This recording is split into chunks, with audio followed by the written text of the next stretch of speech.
Бүгін осындай үй жағдайында жегенде тіл үйіретін дәмді рульяда пісіреміз. Ол үшін бірінші окорочканың етін сылып аламыз.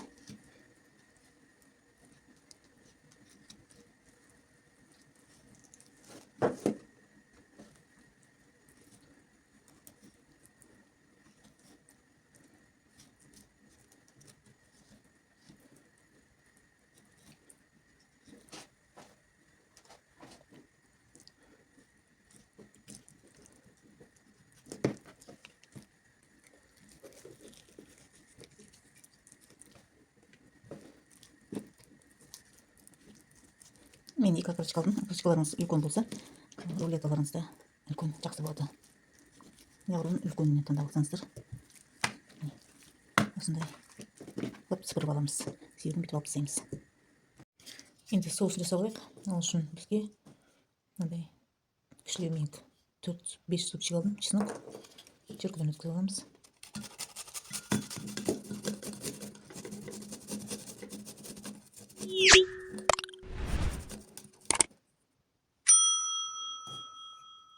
Қара бұрыш,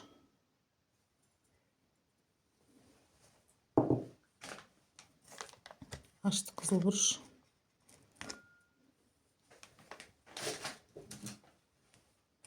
тұз, мөлшерімен.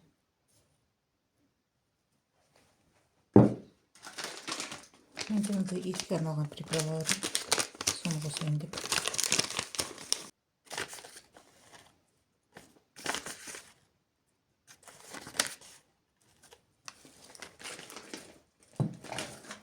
Енді домашний кетчуп.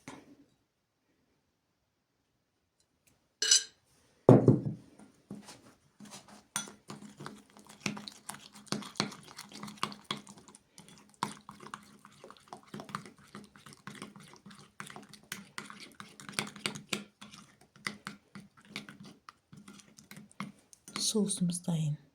Енді тәтті қызыл бұрыш және сары бұрыш осындай жіңішке кетіп ұзынша қап кесіп аламыз. Енді морковты солай кесіп аламыз.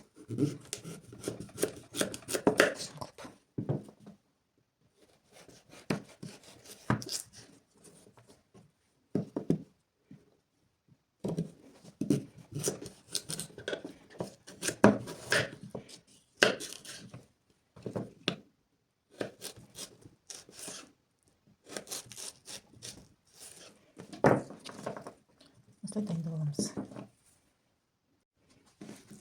Енді мынамыз дайындап аламыз. Мына жерден жұқа жеріне, мына қалың жеріне етін кесіп толықтырамыз бүйтіп.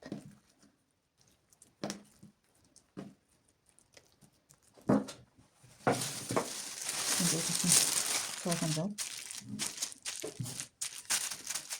ұрамыз. Мен оқамен ұрам, сіздер жәшікпен ұрсаңыздар болады.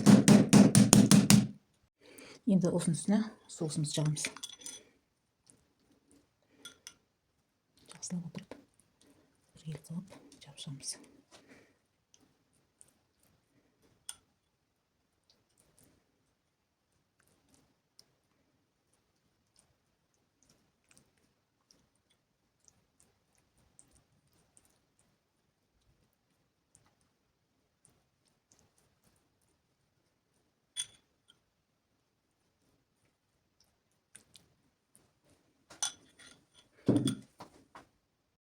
Енді жібімізді мөлшерлеп кесіп аламыз.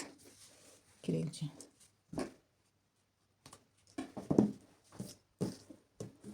Бағана дайындаған морковымызды, бұрышымызды саламыз.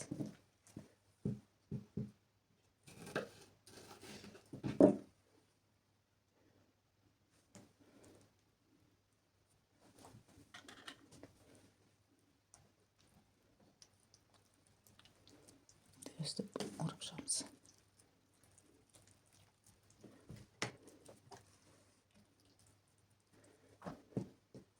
Енді жіппен бойлап шығамыз бәрін.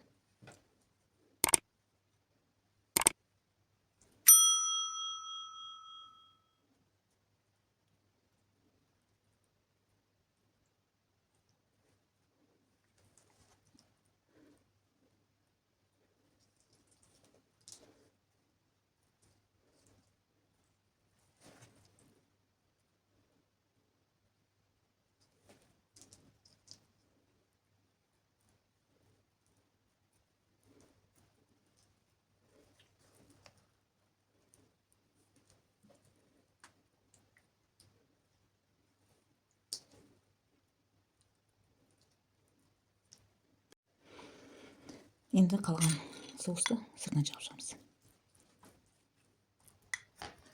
Осы рулетамызды пергамент қағазға орап 180 градус пеште 1 сағат пісіріп аламыз да, одан кейін 1 сағаттан кейін бетін ашып 10 минут бетін қызартып, тағы да 10 минут пісірамыз. Сонда рулетамыз арасы бәрі пісіп, дәмді болып шығады.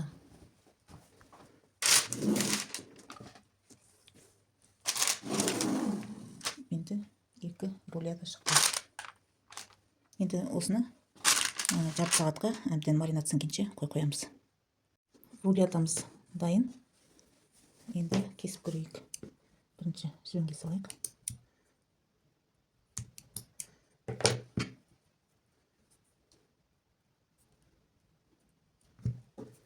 Осы жібін кесіп шығамыз.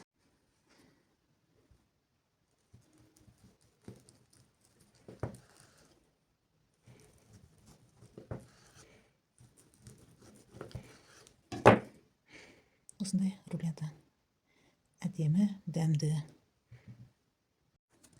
Рулетамыз дайын. Ас болсын.